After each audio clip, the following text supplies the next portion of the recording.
Wala pang nagsasabi sa inyo nito before, pero kayo ba, every time ba na nagpa-flatten kayo ng dough, especially sa mga cinnamon rolls o mga katulad nun, bumabalik ng bumabalik, tapos ang messy, 'di ba, ang hirap. So, gusto kong ituro sa inyo today kung ano yung ginagawa ko para mas mapadali and hindi messy, alam niyo yun, mas mabilis. So, ang ginagawa ko pagka-mix ko ng dough, yan. Hindi na ako nagfa-first proofing, pero puwede niyo rin 'tong gawin kung sakaling nagba-bulk fermentation kayo. So, kumukuha lang ako ng container, kahit hindi nga container, kahit i-plastic niyo lang yung dough or kaya ilagay sa tray, then cover siyempre. So, yan, fina-flatten ko yan ng bahagya, tinatakpan, then nilalagay ko yan sa freezer for 20 minutes. Depende pa rin yun kung gaano kalamig yung freezer nyo. So, ito naman dun sa ating pang-filling ng ating cinnamon roll, ang ginagawa ko na siyang paste. Para mas pantay, mas even yung lasa kapag pinahid na natin siya dun sa surface ng ating dough. Siyempre 'di ba, instead na magpapahid pa tayo ng butter, then magda-dust tayo ng sugar, cinnamon roll, may paltak-paltak 'yan, eh. Pero 'pag ginawa na natin ganitong paste, then nilatag natin siya dun, mas pantay na. Eto na, makikita niyo na yung difference ng na-rest niyo sa freezer yung dough niyo compare sa hindi.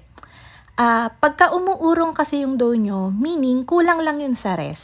Pero iba pa rin yung na-rest natin sa freezer yung dough kasi hindi na siya malagkit, hindi na siya malambot. Firm na firm siya, mas madali natin siyang maipa-flatten ng mas hindi umuurong. And one thing, mas maipa-flatten natin siya ng pantay yung kapal.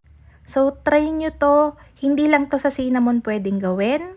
Pero pag sa cinnamon nyo to gagawin, make sure na ipipinch nyo yung pagsisilan para hindi bumubuka.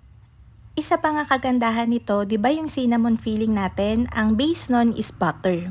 So, 'di ba yung butter kapag ka malamig tumitigas, yun yung mangyayari kapag ka inalatag na natin yung cinnamon filling natin dito sa ating dough.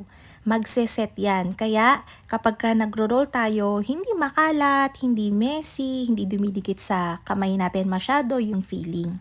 Yun yung nagustuhan ko din dito. So, pag magro-roll kayo ng cinnamon, mas maihigpitan natin siya, hindi dumudulas. So, mas maganda. Mas makakapag-cut tayo ng mas malinis. Hindi nyo na kailangan mag-string o yung sinulid para pang-cut kasi malinis pa rin yung cut natin kahit cutter lang, kutsilyo o kaya scraper yung gamitin natin.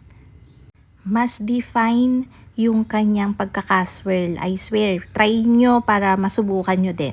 Yung laki ng cinnamon nyo, depende yun sa pagkaka-flatten nyo. Kapag ka mahaba and mas maliit yung nasa harapan nyo, yung lapad niya, ibig sabihin nun, mas maliit yung kakalabasan. Kapag ka magka-same lang, mas makapal yung kakalabasan ng inyong cinnamon roll. Pangit yung pagkaka-explain ko pero ganun yun.